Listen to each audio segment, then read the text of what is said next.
A massive crack in the ground that's estimated to be up to 50 feet deep has opened up in Kenya seemingly overnight.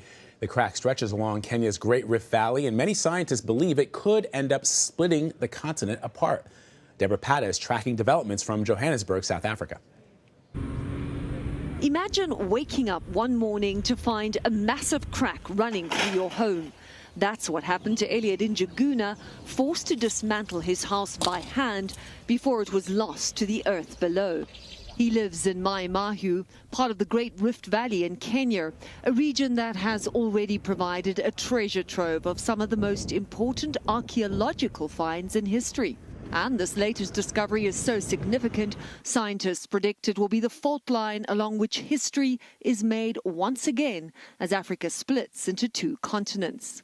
Although that won't happen for a very long time, says geologist Ben Andrews. Fortunately, this does not occur instantly, so we're many tens of millions of years away from having two continents.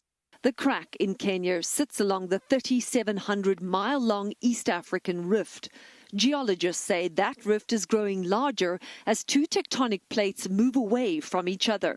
As this movement continues over the next 50 million years, a large chunk of the continent will eventually split off, creating an island that will consist of parts of several African nations. Scientists, for the most part, agree that the continent is splitting in two, but there is debate over exactly how this most recent fracture was revealed. Andrews believes the Earth did not suddenly split in two, but that it formed over hundreds of thousands of years. It looks like it was probably something that already existed and had been filled with ash and other material, and then it was flushed out by recent rainfall.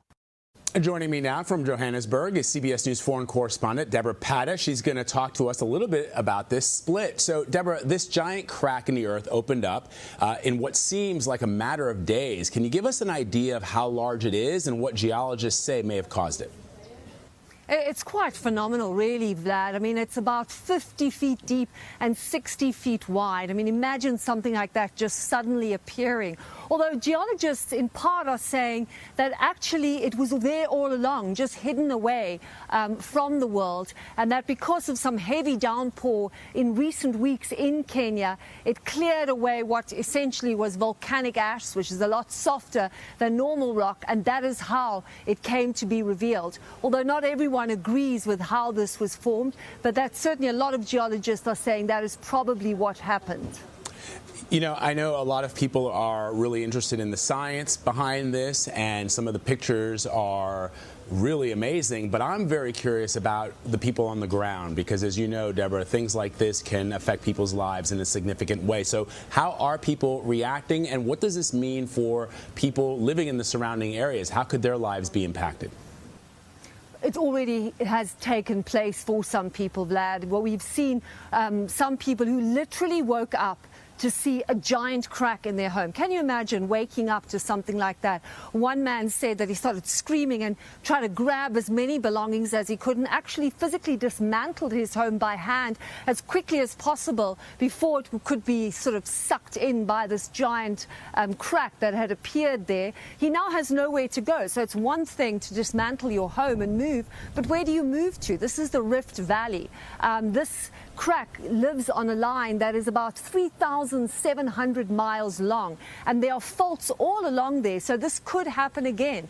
The road in the area, a giant fissure, fracture appeared in that road. It's now been filled up with rocks so the cars can continue to move over it, but this could not be a permanent thing. It could happen again. So it really has impacted quite severely on people living in the area, and it's a long-term problem that the Kenyan government is going to have to deal with. They wanted a railway line to go through this area, but how can you have a railway line going through what is essentially an area that, you know, could see this kind of problem again in the very near future?